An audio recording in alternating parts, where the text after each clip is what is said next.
Testing, okay na yung ating motor. Ayan, naayos natin, na-fix na natin yung mga board, yung motor, saka yung mga pin na maintenance natin. Ngayon, check upin natin kung makakapasok tayo sa ABS at tingnan natin yung kanyang error. Kung nawala na ba yung kanyang error. Ayan, kasi pag na-fix na natin yan, mawawala na yung error.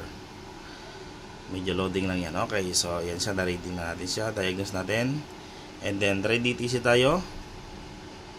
Okay, so no trouble code. Tingnan tayo sa special function. Tingnan natin yung history. Wala na rin siyang error. So may dalawa siyang error. Nawala na rin. Ibig sabihin na-fix na natin yung error. And then punta tayo sa clear DTC. So clear DTC muna ang gagawin. Gamit yung ating Smart FI2. Tingnan nyo ha. Ayan. Punta tayo sa activation test. Ayan. Okay. So hindi pa lumalabas yung information. Click natin yung start. Ayan. Isa pa. Hanggang lumabas yung information. And then click natin yung reset. Ayan.